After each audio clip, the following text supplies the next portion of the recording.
cyane hanyuma sinzigira ngo turacyari kumwe ngaha ushafise akandi kantu uteguriye k'ubwenge nako nyinshi waguhaye kaze cagutegeje abiri twaheyo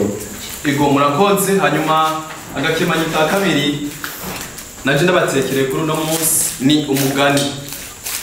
umugani wa bararuhiga harabaye aho hambere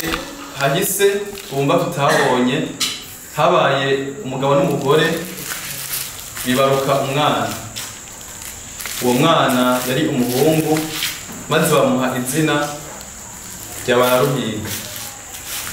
ngaho haraciye iminsi umwana arageze mu bigero atanguye kugenda atembera eka akava iwabo akaja kure maze akagaruka mu rugo atari bwasohoke umunsi umwe se wiwe aramwikebukanya aramuhamagaye agira ati bararuhiga mwananje ingo tube turiganirira uwo musore nawe ntiyatevye yaciye abanguka aregera se wiwe n'akarabakurambere bagize bati ubutayanze nase ntamenye iryo sekuru yasize avuze ngabo baragiye barayaga se wiwe amubarira ati bararuhiga mwananje uze wame umbiza wongere ugendere iryo bakuru bakuyagiye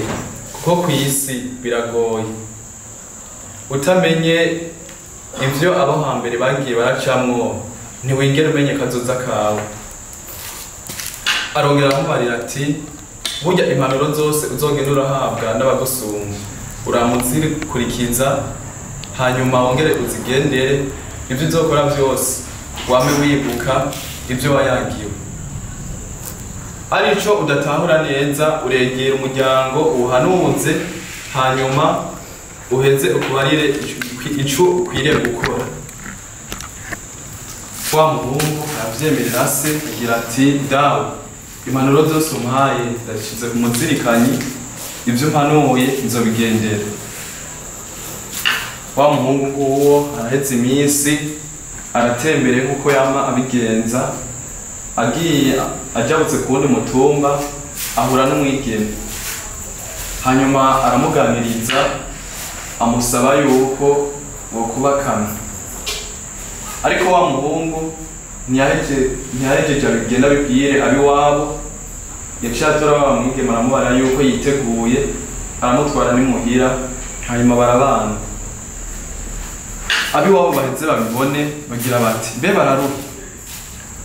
uwo wazanye ngaho wamukuye nawe agira ati uyu yaje kumbera umufasha twarabyumvikanye twahuriye hariya kuri wa mutumba uri hakurya yacu nabo baramwamiriye bagira bati mbe bararuha uwo wamuzanye umuzi neza kubera iki utahanuje umuryango kugira ngo uje kugusabira bararuhiga we ntigeze yumvira na kimwe hanyuma ngabo barabanye mu rugo eka iminsi iragenda hanyuma umunsi umwe wa mugore wa Ruhiga amubarira ati mushinga ntaye wanje jewe rero burya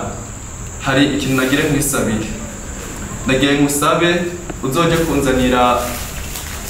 ya nyama ya ca gikoko bita gihanga ugasanga rero ico gikoko cari igikoko gikaze cyane muri ako karere bakunda kuvuga yuko cishe n'abantu benshi wa mugabo muri iryo joro eka ntiyaryamye ntiyasinziriye atangura kwibaza ingene azobigenza kugira ngo aje kuzanira inyama uwo mugore y'ico gikoko cari gikaze muri ako karere niho yagira ati jewe ikizoba kizoba ariko nezereze umugore wanje reka nzindure hanyuma mfate icumu ryanje ndazi zogishobora wa mugabo bukeye yabanjije guca iwabo aregeranya umuryango maze arababarira ati muryango wanje uno munsi ndagiye nintagaruka muramenya yuko nzoba napfuye umugore wanje yantumye ca gikoko gihanga ngo akeneye inyama yaco kuko ngo niya agwaye none ndagiye kandi sisiba wa muryango we uramwamirira, ariko we ntiyaheza ngo abumvire, yumvira umugore. Ngabo baramuretse, aragiye agenda yinjira muri rya shamba ryarimo ibikoko byinshi, reka arabibona, magingo ariko arabirondera azabona ca gikoko gihanga, agira ati sindaguhusha, no munsi ndakubonye nari narakurondeye kenshi. Nguwo afoye rya cumu ryiwe yerekeza kuri ca gikoko, aragiteye, ca gikoko naco kirarisama. Kirisame nta kindi cakoze, caciye kirisubiza wa mugabo, bararuhiga, kiramuteye, hanyuma nguwo arapfuye. Apfuye haza akanyoni karaza hejuru y'igiti kararaba ibibara, nako kabibonye karinumira. Haheze iminsi wa muryango wa muhungu bararuhiga, uramenya yuko yasandabiye mu ishamba, hanyuma birukana wa mugore wiwe. Wa mugore nawe aragenda, ntiyagira iyo aja, ntiyari gusubira iwabo, atangura kugenda ayerera. Aragenda ageze kure, agera mu mihana myinshi, eka atangura kugenda asabiririza. Akagenda agira ati abahana nimumfashe, je ndashonje, ngire mfire ku musozi. Bakavyumva bakagira bati mbe uwo muntu yobavuye. Nguwo bamubajije agira atangure kubabesha, ka kanyoni kakaza kagashika kakagira gati uwo muntu ntihagire ico mumuha, niwe yiciye umugabo, yamutumye amananiza, amutuma ca gikoko gihanga, naco kimwicira mu ishamba. Bavyumvise yuko uwo mugore ariwe yatumye umugabo wiwe ashobora gupfa, batangura kumuvuma, bakamwirukana. Aragenda abigira ku wundi muhana, eka arashika ku mihana ishika 10 arabura, kubera ko ka kanyoni kaguma kamukurikirana kakamirira yuko hari ico bamufashije.